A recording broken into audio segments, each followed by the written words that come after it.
everybody, how's it going? Thanks for joining me this afternoon. I've got a great stream with a great guest that I think you're really going to enjoy. Unfortunately, I think there's a lot of confusion around the nature of Christianity and the nature of national identity. On one side, you have kind of the online pagan guys who will say, oh, well, Christianity is a universalist religion, so you can't have nations. It destroys nations. It's always going to dissolve national character because it's some foreign faith, not specifically tied to your ethnos. But and then on the other side, you have some Christians who say that American identity is just Christianity, and that's kind of all you need to bind people together. And why, of course, Christianity is a critical part of America. Armenia is a Christian nation. There are many Christian nations, and that doesn't mean that they are like the United States. So I thought it would be good to discuss this issue with someone who has thought deeply about it. Today, I'm joined by the author of The Case for Christian Nationalism, Stephen Wolfe. Thank you so much for coming on, man. Yeah, thanks for inviting me. This is great. Of course, like I said, I've read your book. I enjoyed it. I thought it was very thoughtful. And also, I had William Wolfe on earlier this week, so I had to collect the set. You know, there are two wolves on the Auron. My brother. You brought my brother on. Right. That's great. Yeah. So I figured we might as well double up. So we're going to dive deep into this topic, guys. But before we do, let's hear from today's sponsor. This Memorial Day, a story about grit, redemption, and good old-fashioned family values hits the big screen, and trust me, you don't want to miss it. From Angel Studios, the team behind King of Kings, Homestead, and Sound of Freedom, comes The Last Rodeo. It's the action-packed story of a retired rodeo legend who straps back in for one last ride, risking it all to save his grandson. The movie's about healing broken bonds, facing the past, and proving that real courage means fighting for the people you love. It's raw, it's heartfelt, it's a story about a man putting it all on the line and standing up to danger to protect those that he cares most deeply about. Theaters are selling out fast, so hurry up and order your tickets now. Go to angel.com/Auron to grab your seats for The Last Rodeo in theaters today. That's angel.com/Auron. All right, Stephen. So I think we'll start at kind of the 5,000-foot view, because this might be too simple for some, but I think it's important to define our terms here. A lot of people just use jargon without being familiar with the actual background or understanding. And I think it's important, if we're going to frame this discussion, to have these terms defined. So for people who aren't familiar or maybe have only had contact with kind of an Abrahamic faith, what is the difference between a particularist religion and a universal religion? And does Christianity qualify as a universalist religion? Yeah, that's a great question. So I would think that a particularist religion would be one in which that is more, you have local deities, or you have some sort of ancestral ties to the dead that are, buried and localized in the place. And that was very common across the world before, you could say, the monotheistic or the Abrahamic religions. And so the problem with that is they're false. But the good side that the effect of that can be that people are attached to their homeland because through essentially natural affections. So they have the long dead who are buried next to them, and there's some kind of spiritual connection that they believe, and the benefit is it connects them to the people in place. And I do think that Christianity is a universalistic religion, meaning that it's a universal religion, meaning that it is for all people. It is the only true religion, and that means all other religions are false, at least in their totality. And so it is a universal religion as a religion. And so I would agree with that. I kind of know where this is going in terms of politics. I think in terms of politics, you can still maintain a particularist approach. That is, you have a people in a place that are distinct to that place, distinct to as a people in their cultural particularities, and yet also at the same time be Christian. And actually, a large part of my work and in the book is me trying to resolve that question, because there is, as I said, there is the good of having a particular people in place. It's also true that the true religion is a universal religion. So, so that was my concern, to try to reconcile those two things in the book. Excellent. Yeah, like I said, a lot of people, I think, who have just grown up in America, familiar with kind of the modern conception of Christianity, they're not familiar with any of these other faiths. They don't know this history. Again, I've repped this book several times, but I'll do it yet again. Fastel de Calange's The Ancient City is a fantastic book for people who want to really get a grasp of what ancient religions might have looked like, and what that kind of almost ancestor worship or deities very particular to the city, and communing with the deities that are specifically only to the city, like how that changes and shifts mentalities quite a bit. And like you said, Christianity is the true faith, and so we're not trying to over romanticize that particular aspect of it, but that is usually the argument I see from many like kind of online pagans. And I don't want to give this too much airtime, since I don't feel like this is a significant group that really has a huge purchase on political life in the United States or spiritual life in the United States. But the criticism they bring on a regular basis is because of the universal nature of Christianity. It's always going to destroy nations. It's always eventually going to lead this idea that we have to get rid of borders, that people aren't allowed to have their own home countries, this kind of thing. And so if we can just purge Christianity from the West, which I think is kind of hilarious, since that literally is what defines the West that they know and love. But if we could just purge this ancient faith of our fathers from that, then we could get back to real traditions like the pagan ones that we never practiced. And that will actually save Western nations from being consumed by this globalist ideology. Yeah, well, I will say that there is that the people who bring that critique, they have a point to an extent, and the point they're making is rooted in that many Christians today do have they take the universality of the religion, and they do bring that down to nations. They essentially make their political theology or their political theory a sort of universalist political theology. They neglect customs, they neglect ancestry, they neglect civil traditions and that sort of thing. And we see that online all the time. And so if they're reacting to that in a way, if that's if that's how they're interpreting what Christianity is, then in a way they might be correct. And I will say that the tendency to universalize all the way down into politics and politicalize civil life is a sort of vice that Christians can have. I think it's false, but I can understand how someone can go from there and end up doing that. But I think that the Christian tradition itself basically speaks very directly against that. I think the tendency among modern Christians to do that is really due not to Christianity, but to basically modern life. I think since World War II, we've had this, as we call the consensus, is there's been this push for universality to be part of every aspect of life for various reasons. And what they've done is they've essentially they theologized that consensus. So right. I think they've been socialized into a type of universality. And then when they encounter Christian theology, they have to account for it, especially among Protestants who, basically tend to want to theologize everything.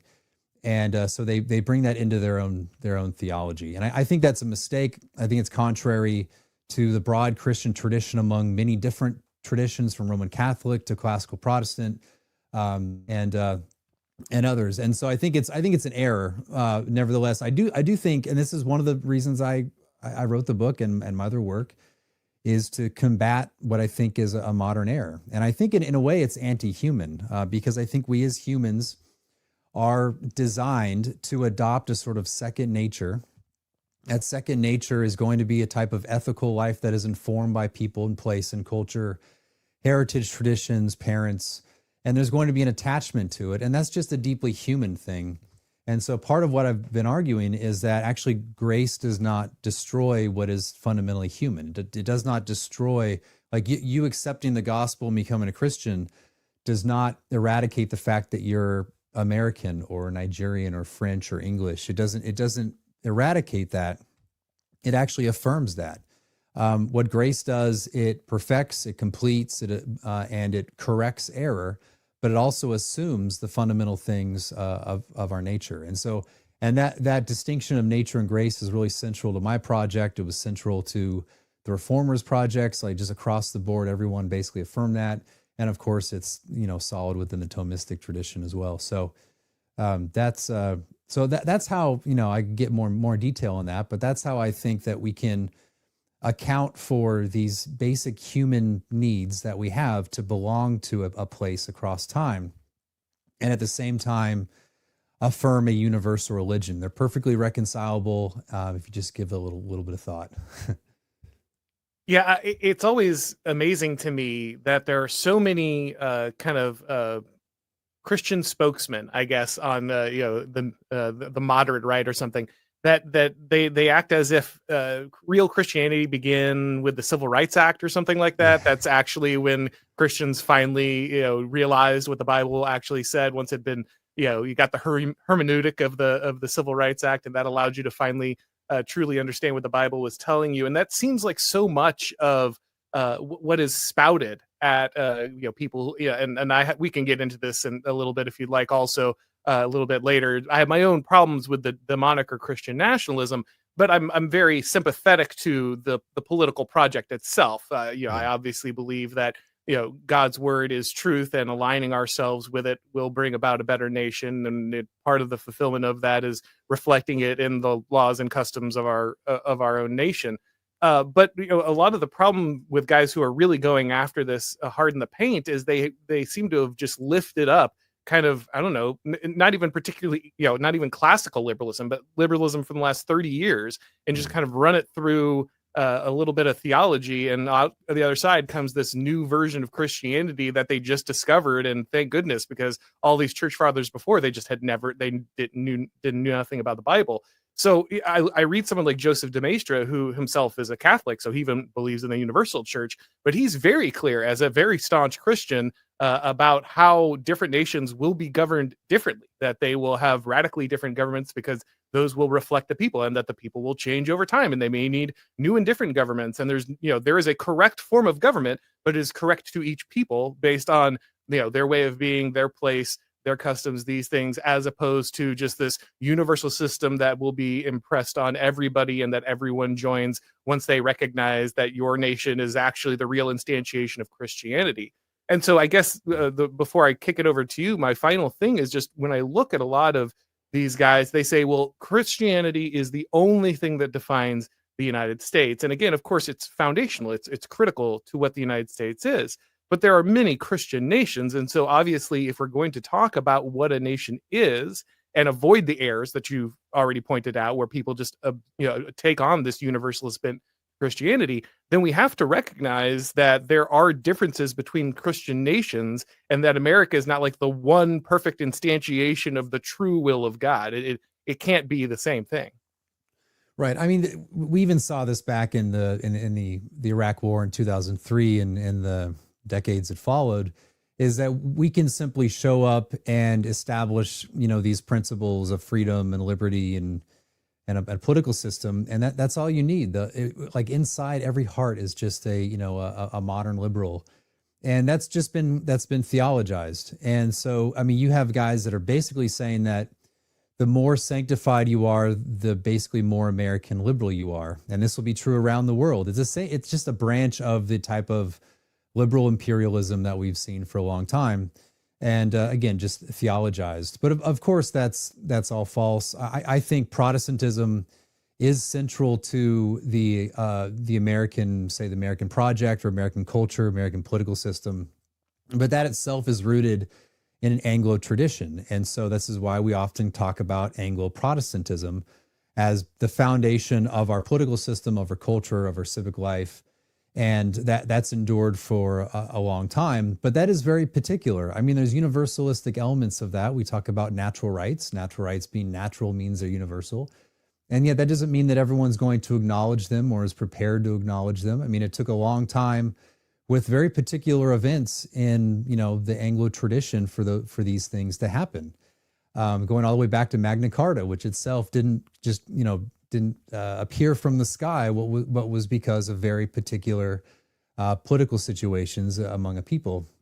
And so it's just kind of ridiculous to think that you could have people come over, or people can just be affirm the right doctrine and all of a sudden touch the soil of the United States and they magically become good Anglo-Protestants, or they are sanctified into whatever, And so it's theologized into a form of liberalism that is not suitable for all people. I mean, one of the most common things you'll find in the tradition is a recognition of one, different political regimes, going back to Aristotle and all that. But that's all reflected in the Christian tradition. They regularly would talk about how the characteristics of the people themselves make this or that political system more suitable. And there's a type of like American liberal arrogance that's been theologized that we have to then say that, well, every Christian is just going to just adopt in sanctification our way of life. And that's simply not true. And I think it's like, I've been to Hungary, I've been other places, there's a lot of Protestants in Hungary. They're different than Americans, and they'll tell you, they'll tell you straight up that they're different than Americans. And that's fine. I really don't care. This is one of the great aspects of the old paleoconservative tradition, which is the recognition of difference and actually mutual respect of difference. Yes. But if you universalize everything and you think that your way of life is the universal, you end up then now exporting your way of life everywhere and demanding that the Christian conforms because that's the only true way of life. And so there's an element of arrogance to that, when actually I think that we should just respect difference. And by the way, that's just kind of the tradition that we've been in for millennia. So yeah, I agree. And I will say something that you said earlier about Christian nationalism, the label. I understand why many people on the right don't like the word nationalism, partly because nationalism has historically been a homogenizing force among, under state power. So I very much respect that disagreement on that. I also understand why people would be uncomfortable with Christian nationalism because for the universal aspects we've already talked about. But what I've been trying to say is, again, that you reconcile universal and the particular. So yeah, and that's my argument. I don't know. There might be others claiming the label who believe differently, but at least that's what I'm arguing for. Yeah, and again, for me, the label is really only a problem tactically more than anything else. The left very much, the press especially, seemed to want to elevate that very aggressively because what they wanted to say it's white Christian nationalism. Obviously, that's what they really wanted to try to push, that this is the same thing. But more importantly, and I think this is something you touch on in your book. So this is not a criticism of you at all because you do have the courage to go into it. But I think one of the problems, again, with the phrase Christian nationalism is that it avoids, for some people, the messier discussions of what nationalism actually is. Because they can just kind of say, because I was at NatCon when Josh Hawley kind of tried to redefine Christian nationalism live on television, and it looks very, very, very, very, very different from something that you're laying out. And so, again, not a criticism of your work or your position ultimately, but I think a criticism that the label is perhaps too flexible, both for the ill when the left is trying to use it in a militant manner, and for conservatives when they're attempting to actually define it. But again, this is me being sensitive to kind of dialectic online and that kind of thing, as opposed to perhaps just talking about the truth or veracity of that particular label. Yeah, and I've said, actually from the very beginning, I've said that I really don't care if people adopt the label. I just want them to affirm the ideas associated with it, whether they call it New Christian Right or they call it, I don't know, Commonwealth. I don't know. I don't care what they call it. but in the end, a term is meant to capture certain ideas, and I prefer people adopt the ideas. I will say something about the ideas is just to clear up some confusion. I think that my project, contrary to what people say, is actually very anti-ideological, or it's in ideology in the sort of negative connotation of it. And I don't think, like I said, I don't think every place has to look the same. I don't think that there's a absolute set of laws or political systems that must be in place. There are some people in the Protestant camp that would disagree with that, even some who might adopt the label. But it really comes down to the nation itself. The reason I like the label Christian nationalism is because I could then tease out and say, okay, nationalism assumes there's this thing called the nation. And so I spend a lot of time trying to describe and define that nation in ways where, in a way, the practices are very organic to the people. They're created over time. They're not imposed so much from above, and it's very much an organic thing, meaning that it arises from human interaction across time through ancestry and all that. And so it's actually grounded in very much like my Christian nationalism is grounded actually in nature, in a natural law, in a fundamentally human thing. And that fundamentally human thing is, as I said earlier, is receptive. We are born receptive to receive the way of life of our people. It becomes a second nature, such that when we left, if we went to become missionaries somewhere in a foreign country, we would be foreigners, and not only foreigners in a legal sense, we'd be foreigners in our own, we'd feel foreign. And I'm sure everyone who's been in a foreign country, even if you're, it's safe and you're excited to be there, you still feel foreign. In fact, that's why it's exciting, because you are a foreigner in another land, but you can't get rid of that. The same thing if I grew up in California, now I live in North Carolina. I still am Californian. I still have these great fond childhood memories of the town I grew up in, and that'll never change. It's hard for me to believe, even living here for, if I live here for decades, that I will be able to replace that sentiment I have for my hometown in California with the town I am now. Now my kids will be different. So there's just something that we receive, and that's what I wanted to reintroduce into the Christian political discourse, because there's far too much of a type of it's all about law, so you have some guys in the Protestant world who think it's all about God's law being imposed. And I think actually, yeah, you have to have law, but there's also that natural cultural aspect that must be reaffirmed and preserved in our theology and in our political practice.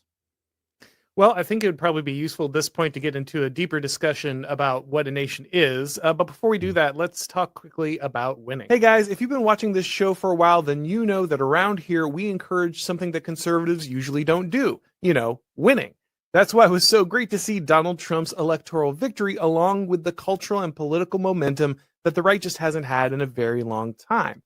But we also know that the fight is far from over, and at some point the left will start pushing for censorship again. If you like what I'm doing here and you want to keep it going, then head over to Blaze TV. They have the behind-the-scenes content, exclusives, and documentaries that you're just not going to see anywhere else. And it starts at just $8 a month, basically the price of a fancy coffee, when you use the promo code Auron at checkout. That's only 26 cents a day to stand with a platform that stands with you. So go to blazetv.com/Auron and subscribe today. That's blazetv.com/Auron. The promo code is AURON, and you'll save $20 right now off the annual plan.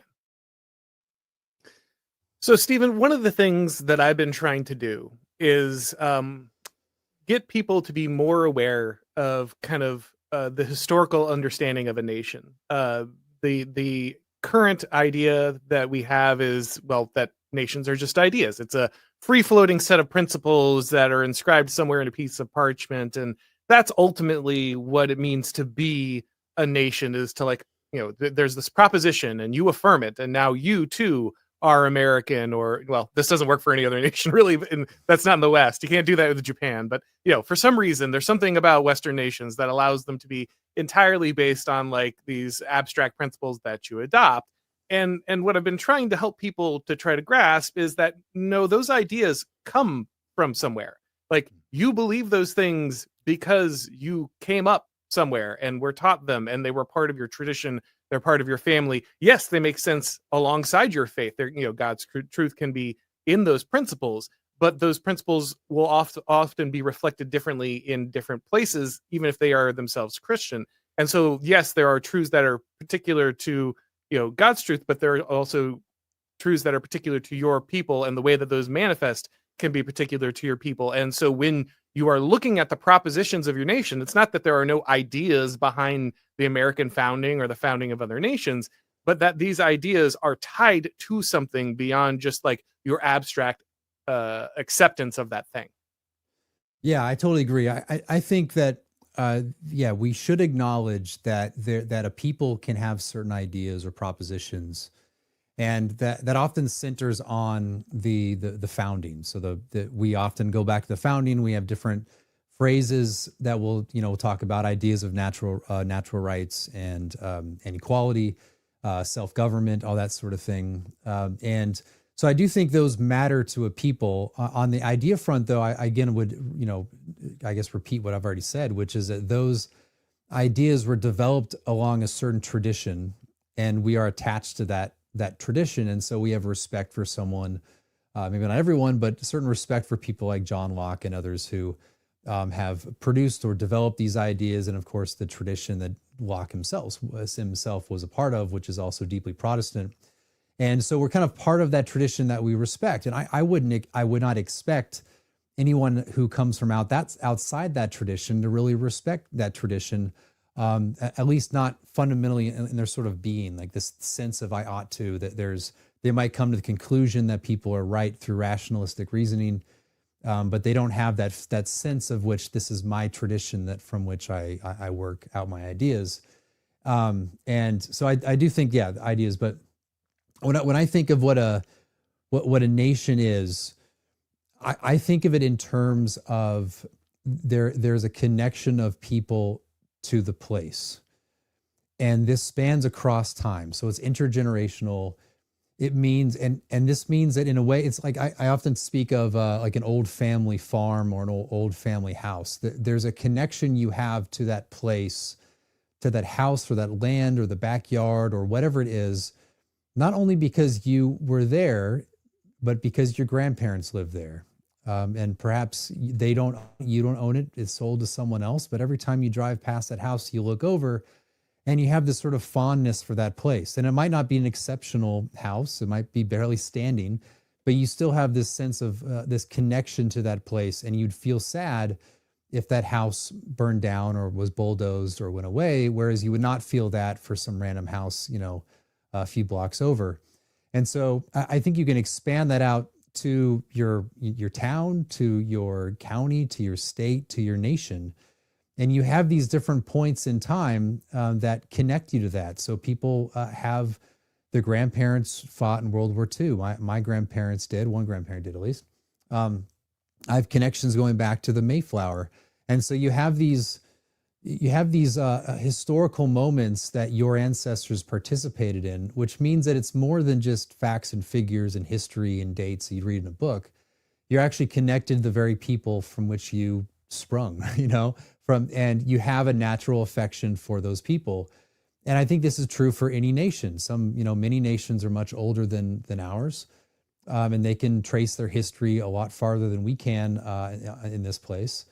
But that unites you, that connects you. And so it's not, but what I do push against is that belonging is a matter of just pure genetics, as if, hey, let's look at your genetic picture, your percentages, and say, okay, well, you're too Italian or something like that, or, you're too Hispanic or whatever.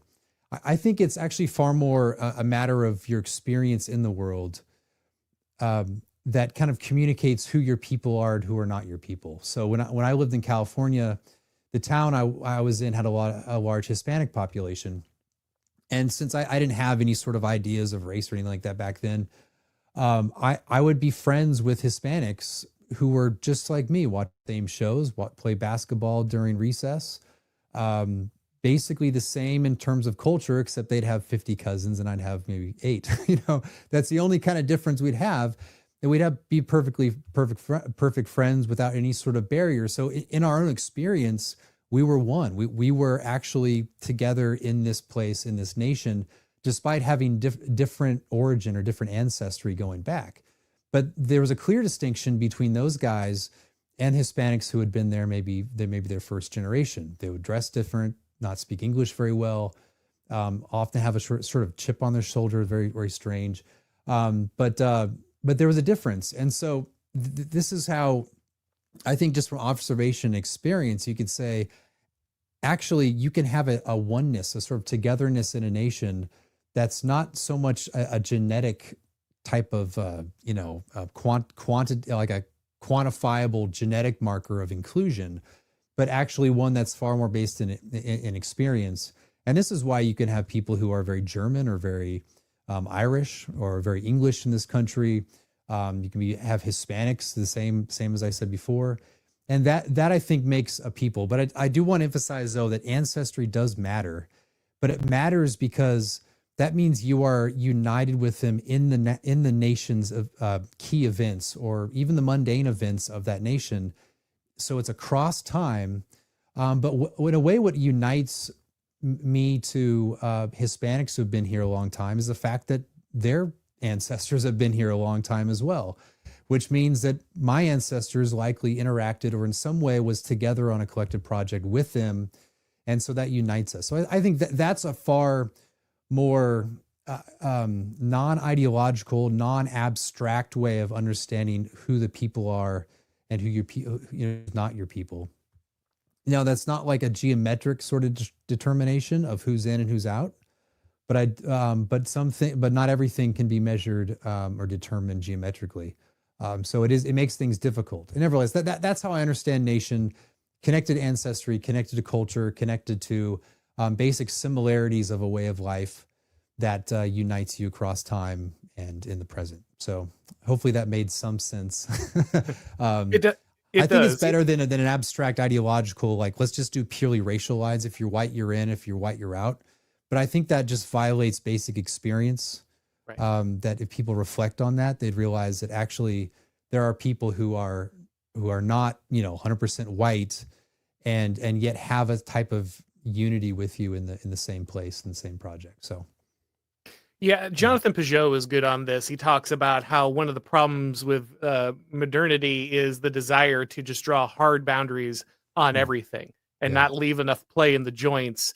Everything has to be ideologically, rationally determined, beforehand, so that you can put everything into the right compartment, where actually life is far more messy and there's a lot more of sensing the way of being, sensing the experience rather than necessarily defining it beforehand. And if you look at even like the perennial traditionalists, you read a guy like Spengler, he didn't like the geneticizing of race. He didn't like the turning it entirely scientific because he thought it was too narrow. It didn't take in the more metaphysical aspects of identity. And so therefore, like even guys like that were like, no, you don't want to just turn this into like, checking someone's 23andMe to figure out whether or not they belong here, which I guess could bring us to another interesting question.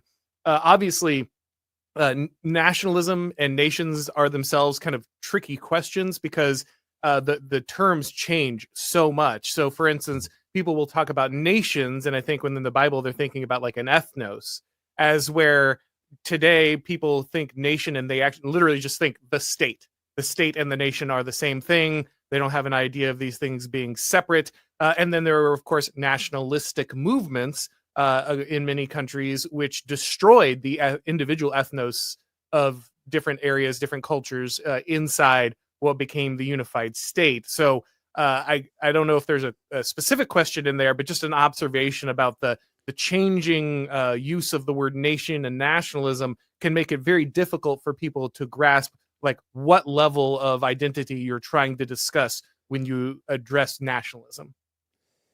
Yeah. I think these subjects are the terms are tricky, and I've gotten in trouble because people have interpreted when I say nation as nation state, and so they think I'm advocating for a sort of ethno state, and but yeah, I the way I use nation in my work is mainly the as I already described.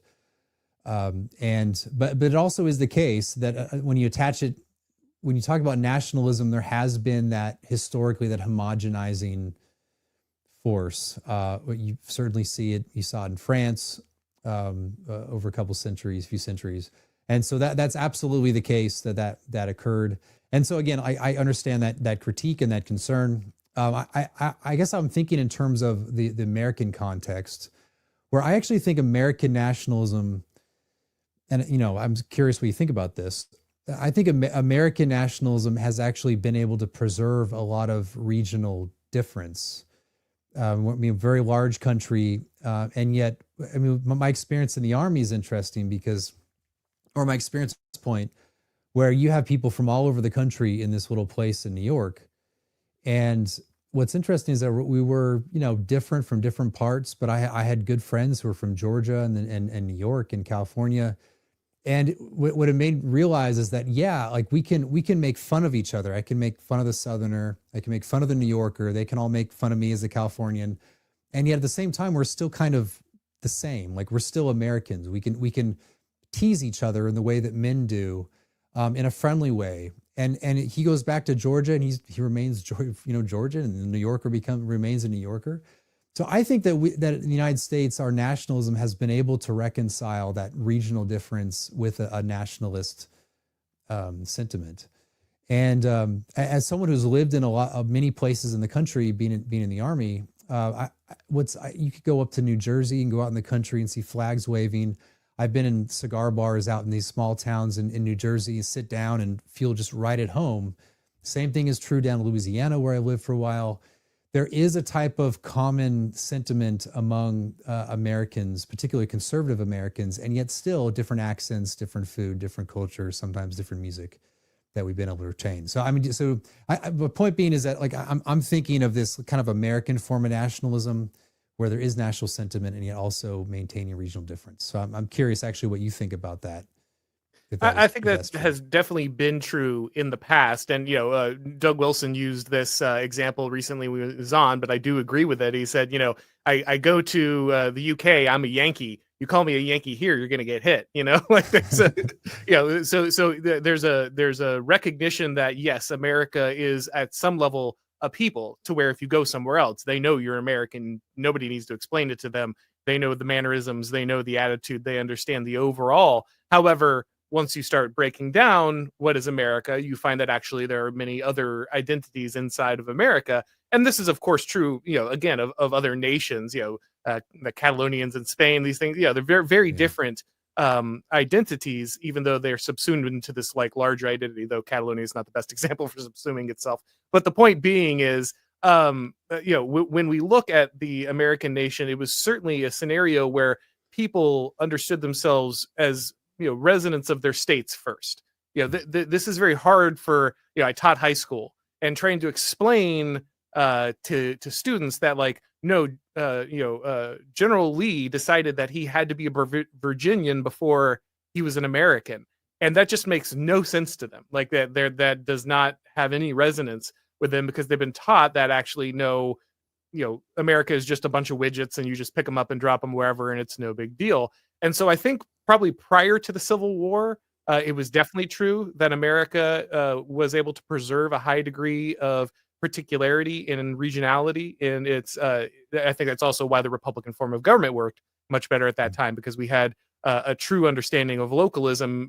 But after the Civil War, and certainly after FDR, I think we started to lose that independent character. A lot of that comes not just with ideological or political outcomes. Also, it comes with technology. The railroad, the TV, the radio, these things, the university, they destroy particularity and regionality just as, if not more, than the political machinations of FDR or Abraham Lincoln or these kind of guys. And so I think that there is a difficulty there in maintaining that, not just because, the Constitution didn't do its job or something. No, because like literally modernity has this impact, I think, on everyone. I think that's right. Yeah, certainly after Civil War, and then in 20th century, FDR, there has been a tendency of homogenization through technology. I think you're right about that. Though you can still experience the some of it within there. I think another element is mass movement. So a lot of people like myself have moved to North Carolina and Colorado and other places from the Northeast and from the West, which is sort of diluting. I can tell within my own neighborhood, in a way, many people are actually from somewhere else. And you can see how the very local identity of Central North Carolina can be diluted because of everyone's kind of from somewhere else. And what do? Your commonalities in this broad kind of national culture rather than a local or regional culture. So that is certainly the case.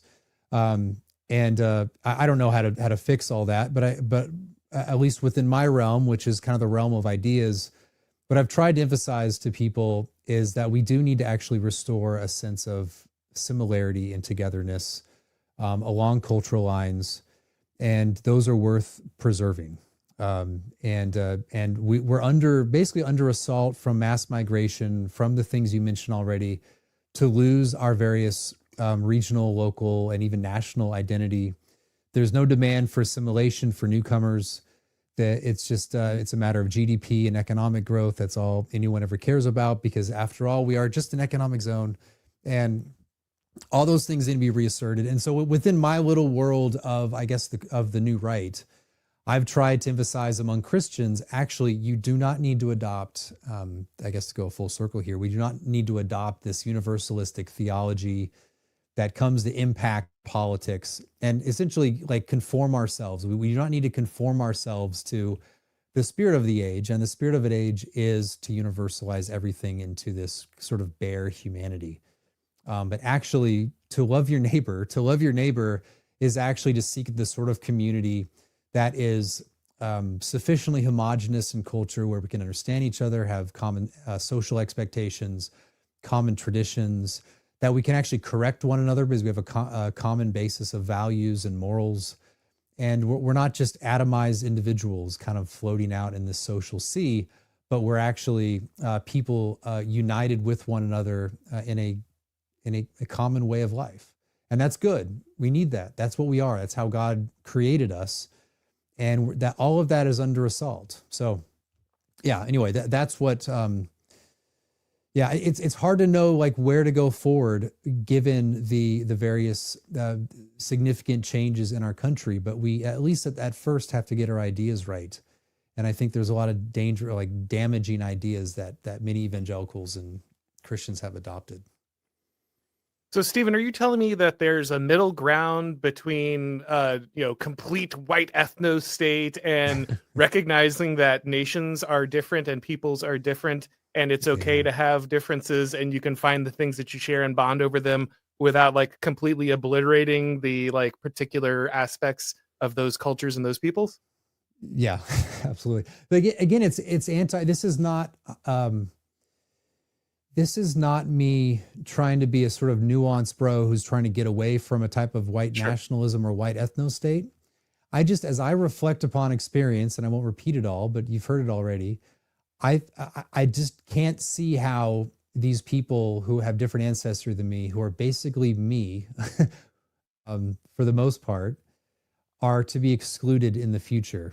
That being said, there are a lot of people to exclude. So this is Christian nationalism. And so I think you can make the deduction there. So anyway, but that's yeah. So I think there is a sort of middle position, a moderating position that still would label you with all the labels you can think of from the left. And yet I think it's more attuned to reality itself and the way we live in the world. The way that we can acknowledge accidental difference versus more essential ones in social life that we just do every day. But that being said, I do think that we, as a Anglo-Protestant country, there's an Anglo-Protestant culture, political, all that stuff. As I mentioned, that is the core of what America is. It is the core of what America is. Many Roman Catholics who are obviously not Protestant have, I would say, Protestantized in their thinking, and have very much conformed to that Anglo-Protestant mindset. Everyone has seen that video of Scalia acknowledging that we are, not a Roman Catholic, we're actually this English Protestant country, and those are the sorts of things that we should demand people assimilate to that, and that to be fully American, dare I say, to be fully American is to be a Christian committed to assimilating, at the very least, into that Anglo-Protestant project. And it's silly to think that conversion itself is going to bring that about. People are going to they're going to retain the customs even in the third or fourth generation of the places that they came from.